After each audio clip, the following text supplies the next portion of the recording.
nagaan waaqayyoo hunduma keessaniif haa ta'u. Guyyaa har'aatti an Paaster Silashii Gannatii kan jedhamu waldaa guutuu wangeelaa Dollarraa kanan dhufee sagalee waaqayyoo keessa koo kaa'ee ergaa yeroodhaa qabadhee isiniif dhiyaadheera. Yeroo har'aa guyyaa har'aa kanatti sagalee waaqayyoodhaa ani qabadhee isiniif dhiyaadhee seera boqonnaa 23 lakkoofsa 20 akkasumas immoo wangeela Maatiyos boqonnaa 7 lakkoofsa 13 irra jiru dubbiseen iseensaa isinii ilaadheen itti fufa. Kunoo ani karaatti akkasii eeguu fi iddoo an si qopheessite akkasii geessuu fi ergamaakoo si dura ergeera jedha. Iddoon gubbaatti sagalee waaqayyoodha. Karaa garbicha waaqayyoodha. Karaa nama waaqayyoo Museedha. Waaqayyo yommuu itti dubbatu iddoo dhaqxu akka geessuuf karaatti akkasii eeguu fi ergamaakoo siif ergeera ittiin jedha. Karaa irratti si eeguu jedhee taasisaa. Ammas tuuf immoo Maatiyos boqonnaa 7 lakkoofsa 13 irratti Yesuus dubbata kana immoo Yesuus karaa isa dhiphaadhaan ol galaa. Karaan gara badiisaatti geessu bochoodha. Karisaas bal'aadha. Namoonni ittiin ol galan immoo baay'eedha. Karaan gara jireenyaatti geessu rakkoodha. Karisaas dhiphaadha. Namoonni isa argatanis muraasa jedhe. Iddoo gubbaatti kan ilaallu ergaan kun dhimma karaa laachiseeti. Karaan ilmaan namaatiif kenname karaan qajeelaaniif karaan jal'aan jira waan ta'eef karaa kana lamaan gubbaatti ilmaan namaadha of eeggatee akka deddeebi'uuftu waaqayyo karaa kana akeekkachiisa. Mata irratti haasoo barbaade karaa kee halaladhu beekii waan jirti naasa. Karaa kee halaladhu beeki. Waaqayyo namaa fi karaa qopheesseera. Gooftaan keenya Yesuus Kiristoos wangeela Yohaannis boqonnaa 14 lakkoofsa 6 irratti ani karaadha jedhe. Ani karaadha. Karaan kun jireenya namaa irratti iddoo olaanaa qaba. Karaan kun jireenya namaatti iddoo olaanaa qaba. Namni karaarra yoo adeemu baate, karaa irratti yoo jabaatee dhaabbachuu baate, karaa irratti yoo gahumsa qabaachuu baate, karaan isaa jala jalnaanii miidhaa fi badiisa isa qabsiisa. Kanaaf iddoo kana gubbaatti waaqayyo qabate seera bahuu irratti maal jedhaanii karaa irratti akkasii eeguuf iddoon si qopheessan immoo akkasii ga'uuf an ergamaakoo fuuldura ergeeraa jedha. Kanaaf ganama kana waaqayyo ilmaan namaatiif eegumsa akkamii godhu dubbanna. Ilaalla. Eegumsi waaqayyoodha ilmaan namaatiif godhu gaggeessuu waaqayyo ilmaan namaatiif godhu baay'ee guddaadha. Kanaaf akkamitti karaa keenya beeknaa kan jedhu haa kaasa. Tokkoffaa karaa keenya ittiin beeknu gaggeeffama waaqayyo keessa galuudhaan. Waaqayyo ilmaan namaa hin gaggeessa. Waaqayyo ilmaan namaa hin gargaara. Waaqayyo ilmaan namaatiif hin oo'a. Kanaaf karaa irratti gaggeessuu waaqayyooti yoo gaggeeffamne karaan keenya fiixaan boonsa gaaluu qaba. Seera ba'uu boqonnaa 13 deddeebiin gubbaatti guyyaa duumessaan halkan immoo utuu abiddaatiin gaggeessaa ture waaqayyo. Waaqayyo ilmaan namaa yommuu gaggeessu halkan ifaan guyyaa immoo duumessaan gaggeessaa ture. Waaqayyo takkaa ilmaan namaa dagatee hin beeku, takkaa nama irraanfatee hin beeku. Namni waaqayyoon gaggeeffamu yeroo hundumaa of eeggata. Of eeggata. Namni waaqayyoon gaggeeffamu yeroo hundumaa ofii fi jalqaba laata. Intaa fakkeenya boqonnaa 16:32 gubbaa ilaalle namni magaalaa eegurra magaalaa bulchuurra of bulchuutu caala jedha. Of bulchuu jechuun of gaggeessuu jechuun nama waaqayyoon gaggeeffame malee hin danda'amu. Namni baay'een wanta garaa isa gaggeessa, wanta garaa isa oofa. Namni waaqayyoon gaggeeffamu garuu jalqaba of gaggeessa, jalqaba of bulcha. Namni waaqayyo Daawitii gaafa gaggeessuu waaqayyoo keessa gale. Gaafa waaqayyo wajjiniin gaggeeffamuu jalqabe. Gaggeessaa ta'eetu gara saba waaqayyo keessatti filame. Macaafa seera lakkoofsa boqonnaa 22 tokko kaafnee ilaalle namni Bala'aam jedhamu kun gaggeessaa waaqa keessaa ba'e. Gaggeessaa waaqa keessaa ba'e waaqayyo wanti dubbate dagateetu aqee karaa irratti rakkate. Aqee karaa irratti miidhame. Aqee karaa irratti harree taase. Namni waaqayyoon hin gaggeeffamne karaa irratti rakkata. Namni waaqayyoon hin gaggeeffamne karaa irratti fiixaan boonsa hin qabu. Bala'aam kun waaqayyo waan taase aqee ituu dhiisee ta'eeti karaa irratti rakkatu ture. Garuu hin rakkate. Harree taasee jira. Waaqayyo gooftaan warra isa dhageenyee gaggeeffamnu akka taanuufi gooftaan nu gargaara. Waaqayyo gooftaan nu gargaara. Daawitii wanti ogeessa guddaa godhe waaqayyo nama garaa godhe waaqayyo dhugaa ba'uu fi maaltu isaa garreettu. Nama garaa godhe kun waaqayyo lafa onaa duubaatti qophaa isaatti waaqayyo gaggeeffamuu bare. Lafa onaa duubaa keessatti waaqayyoon gaggeeffamuu bare. Karraa kan ka'e waaqayyo nama garaa godhe obboleessa gidduutti isa dibee jedha. Maqaa Saamu'eel saduraa boqonnaa 16 gubbaatti Daawit obboleessaa gidduutti dibame. Maaliif? Waaqayyo garaa isaa waan argateef. Har'aa fagoorra kan jiru dheerra kan jiru waaqayyo maatii kooti kan nuun jedhe, waaqayyo saba kooti kan nuun jedhe, waaqayyo iddoo kana kan nu kaa'e, waaqayyo nageenye yoo dibamne, waaqayyo nageenye yoo geggeeffamne dhumni keenya gaarii ta'a. Dhumni keenya gaarii nu ta'a. Kanaaf waaqayyo nageenye geggeeffamuun nu barbaachisa. Namni waaqayyo nageenye geggeeffamu, namni waaqayyo nageenye hojii waaqayyotti kennu hojjetu mana isaa hin bulcha, waldaa hin bulcha, biyya hin bulcha. Inni waaqayyo nageenye garuu hin diiga malee hin bulchu, hin diiga malee hin ijaaru. Kanaaf waaqayyoon dhageenye karaa keenya akka ilaalluuf waaqayyo gooftaan nu gargaara. Biyyi nama geggeeffamti, waldaan nama geggeeffamti, maatiin nama geggeeffama. Kun hundumtuu immoo nama waaqayyo karaa isaa tolcheef yoo ta'e fudhaan boonsa qaba, ulfina qaba. Isa lamaffaa attamitti karaa keenya beeknaa jennee ilaalle of eeggannaan deemuudhaan. Iddoo lakkoofsa seera boqonnaa 23 gubbaatti akkas jedha. Kunoo an karaa akka si eeguuf iddoo an si qopheesse akka si ga'uufi Ergamaakoo si dura ergaa. Ati of eeggadhu. Ati of eeggadhu. Iddoo jiru hundumaatti of eeggannaan hin goone yoo ta'e, of eeggannaan hin deddeebine yoo ta'e, jireenyi keenya of eeggannaa hin qabu yoo ta'e, saba waaqayyoodha waan baay'ee nu kaabada. Mana waaqayyoo geggeessinu, hojii waaqayyoo iddoo wanti hojjennu waaqayyoo of eeggannaa keenyaan midhuu tanaanii waan baay'ee balleessina. Of eeggadhutiin jedhe. Of eeggannaan si eegaa, hubannaan immoo si golbobaa jira. Mixaa fakkeenyaa boqonnaa 2 lakkoofsa 1 irratti. Solomoon Geessichi of eeggannaan si eega. Of eeggannaan si eega, hubannaan immoo si golbobaa. Waaqayyo duratti of eeggannaan deebi'uun anaan sirraa baay'ee barbaachisaa. Gooftaan nu gargaaru. Maqaan gooftaa keenya haa eebbifamu. Inni sadaffaa attamitti karaa keenya itti ilaalanna, attamitti karaa keenya beekna yoo jenne sagalee waaqayyoo dhaga'uudhaan, sagalee eenyu dhaga'uudhaan? Sagalee waaqayyoo. Gooftaan Yesuus Kiristoos namni yaatoo jiraate dubbii koo haa eegu jira. Wangeela Yohaannis boqonnaa 14 lakkoofsa 5 gubbaatti. Namni na dhaga'u jiraate, namni na yaatoo jiraate dubbii koo haa eegu. Gooftaan Yesuus Kiristoos jaalalli isaa qabnu argisuu keenya wanti nuti hin beeku dubbii isaa eeguudhaan. Dubbii waaqayyoodha har'aa bakka hundumaatti lallabama. Dubbii waaqayyoodha har'a iddoo garaatti lallabama. Inaasaama lallan nan barsiina garuu hin eegnaa himi. Geggeessanii waldaan eennaay, hojjetamni waaqayyoon eennaay, sabni waaqayyoon eennaay. Haalli amma keessa jiru kun dubbii waaqayyoo akka hin eegnuufi,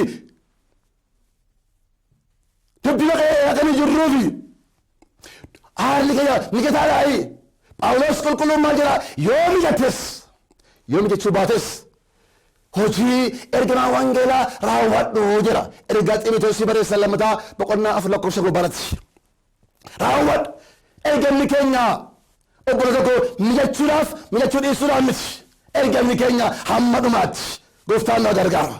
Saba waaqayyoo fagoo dhiyoo kan jirtan har'a ergamni isin Kiristoos kan fuutan, har'a ergamni isin Gooftaa Yesuus Kiristoos isaa dhufee jireenya taasisanii kenne kan fuutan kun hamma dhumaatti malee isaatii haalaan hin daangeffamu. Haalaan hin daangeffamu. Haalli isaa hin daangessu. Yeroo isaa hin daangessu. Waan tokkollee isa daangessuu hin danda'u. Kanaaf xaafannaa boqonnaa 22 gubbaatti waaqayyo takkaa dubbate. Anis immoo isuma dhaga'e humni kan waaqayyooti jedha. Waaqayyo al takkaa dubbata. Waaqayyo guyyaanii keessa dhufne, guyyaanii isa amananne, guyyaanii abbaas kooti hin jenne, guyyaanii jireenya kooti hin jenne, mucaa koo asirra deemi, mucaa koo asiin bahi, mucaa koo asiin gali jedheentu aseera. Isa nyaasee qabanne hamma namatti deemuni galma keenya nuuf tolcha. Jireenya keenya galgala keenya nuuf tolcha. Jireenyi kootiif jireenyi keessan, galgalli kootiif galgalli keessan haa ta'uudhaaf inni waaqayyo al takkaa dubbate iddoo qabaachuu qaba nu biratti. Iddoo qabaachuu qaba nu biratti. Kanaaf iddoo waaqayyo itti barbaade ga'uudhaaf waaqayyoon dhageenyee itti adeemuun nurraa barbaachisa. Macaafa keenyaa boqonnaa tokko lakkoofsa 33 gubbaratti sagalee Waaqayyoo maal jedha? Namni dhaga'u garuu gamitti jiraata. Gamitti jiraata. Birraagi jiraatusas hin oola jedha. Namni dhaga'u gamitti jiraata. Birraagi jiraatus hin oola. Har'a nama baay'ee kan birrisiisu, kan naasisu, kan yaaddessu, kan sodaachisu haala yerooti. Haala kana keessaa baane yaada Waaqayyoo salphina qabeessa, yaada Waaqayyoo isa qulqulluu kana ageenye akkatti jiraannuu fi Waaqayyoo nu gargaara.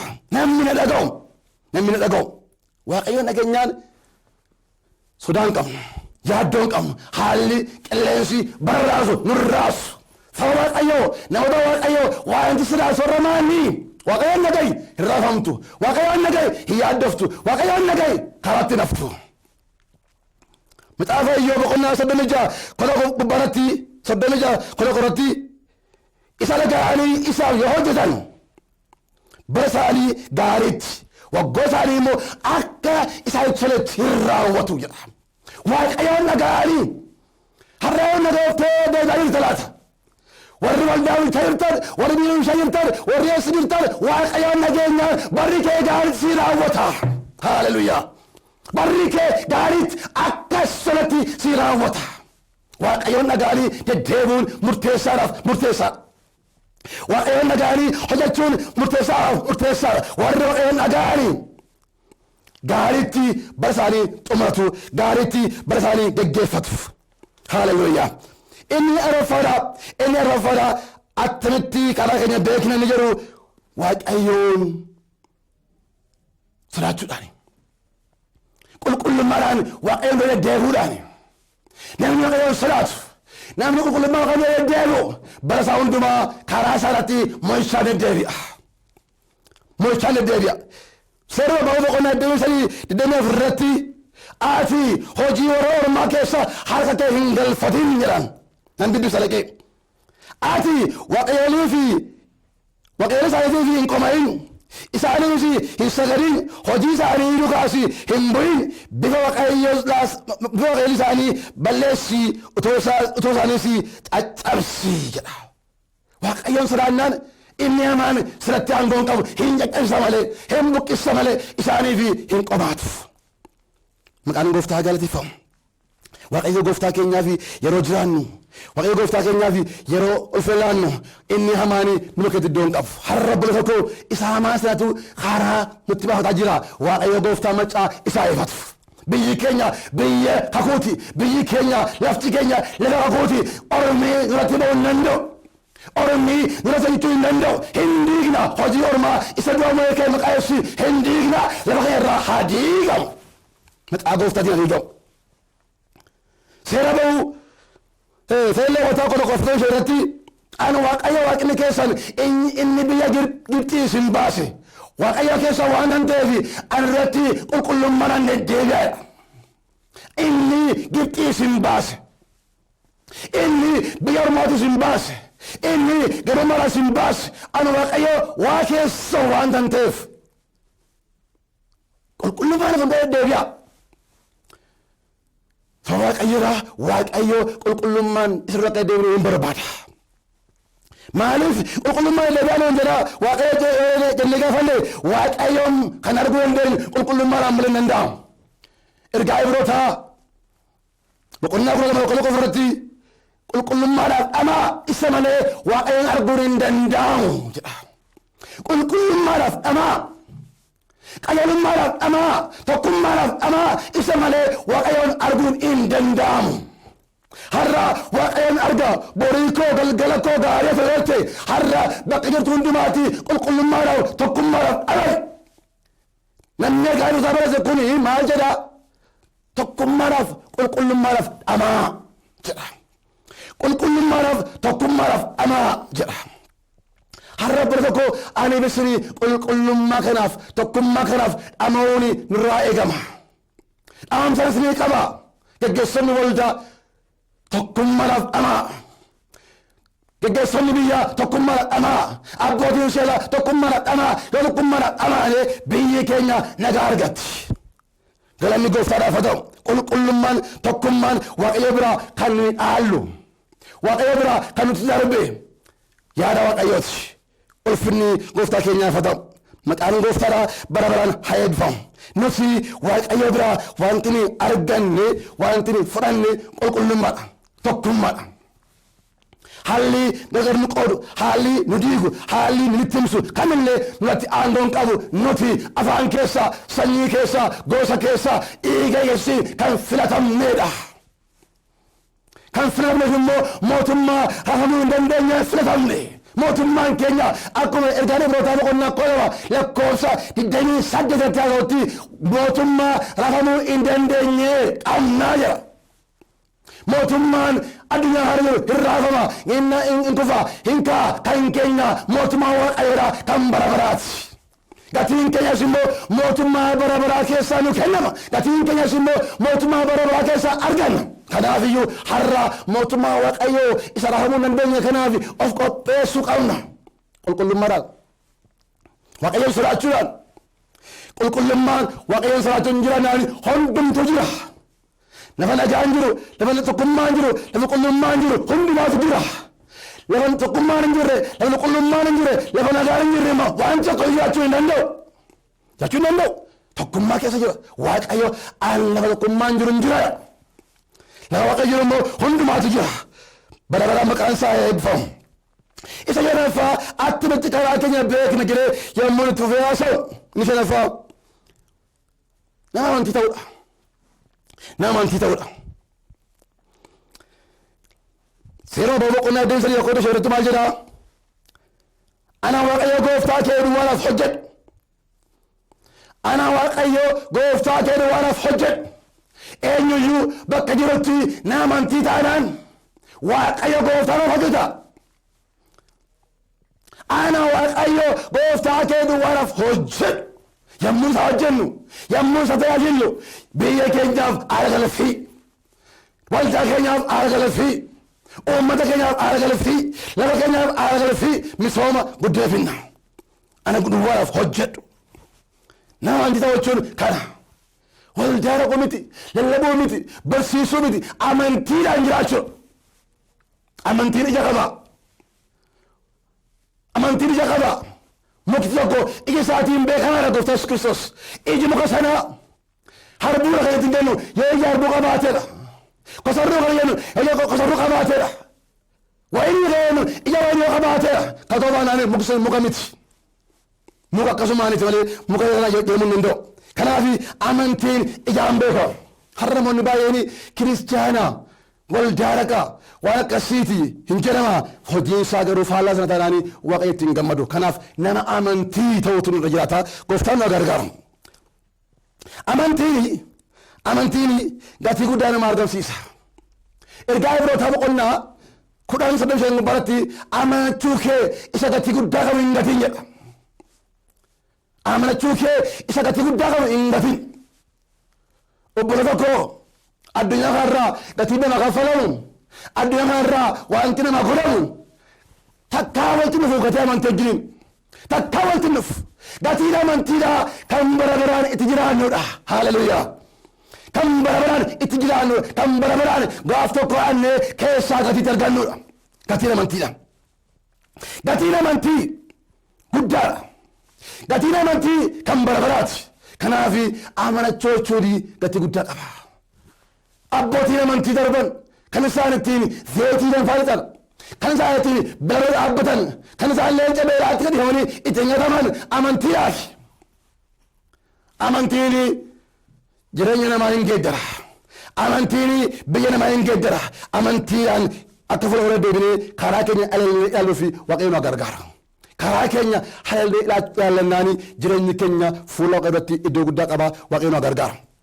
Dhaabsee bu'aa warra karaa isaanii beekaniin haasaa gabaabsee namoonni karaa isaanii beekan, namoonni adeemsa isaanii beekan, namoonni jireenyi isaanii hallatanii bu'aan isaanii maalatanii tokko afaanatti waaqayyoo diina isaaniitti diina ta'a. Macaafuma seera ba'uu keessaa naqee dubbisa. Seera boqonnaa 23 lakkoofsa 2 akkana jedha.